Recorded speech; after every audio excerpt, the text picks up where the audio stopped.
Сәлеметсіздер ме, кішкентай оқырмандар? Бүгінгі тыңдайтын ертегілеріңіз орыс халық ертегісі «Мыстан кемпір».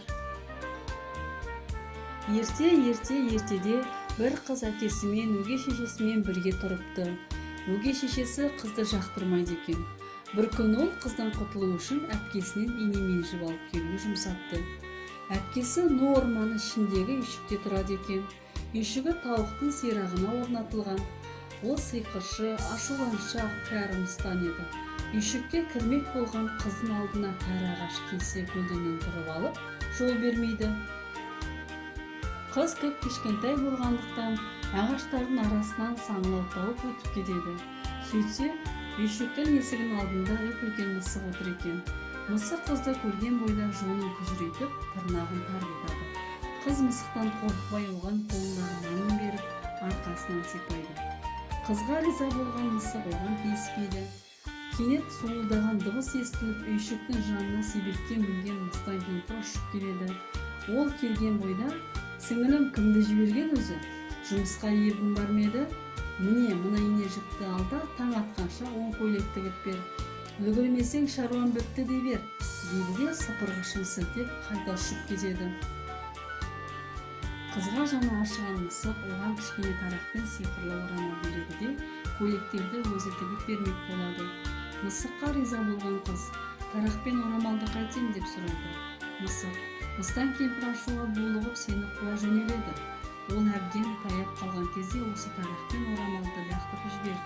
Не болғанын сонда көресің», деп жауап береді. Тағы да суылдаған дыбыс естіледі. Қараса, Мыстан кемпір үйшігіне қарай ұшып келеді екен. Қыз Ну орманға қарай қашады. Оны көріп қалған Мыстан кемпір себетіне секіріп түсіп, артынан қуа жөнеледі.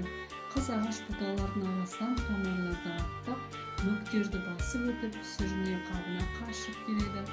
Бір кезде артына қараса, Мыстан кемпір жақындап қалған екен. Мысықтың сөзін тексермек болып, қыз орамалды лақтырып жібереді. Кенет үлкен әрі терең көл пайда болады. Мыстан кемпір өте алмай, біраз абдырап қалады. Ызадан жарылардай болған Мыстан кемпір жата қап, көлдің суын іше бастайды. Іше береді.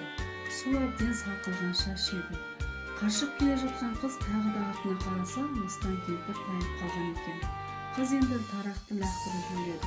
Сол кезде Мыстан кемпірдің алдында ит тұмсығы өтпейтін орман пайда болады. Бұрынғысынан бетер долданған Мыстан кемпір ағаштарды кеміре бастайды. Бұл орманның ағаштары жуан әрі берік емендер екен. Оларды кеміріп, Мыстан кемпір әбден қалжырап шаршайды. Осы кезде қыз үйіне жетіп алады да, әкесіне, өгей шешесімен Мыстан кемпірдің оны өлтірмек болғандарын айтып береді. Әкесі ашуланып, әйелін үйден қуып жібереді. Мысық Мыстан кемпірдің үйінен кетіп қалып, қыздың үйіне келеді. Содан кейін қыз әкесі мен мысықпен бірге тату-тәтті өмір сүріпті.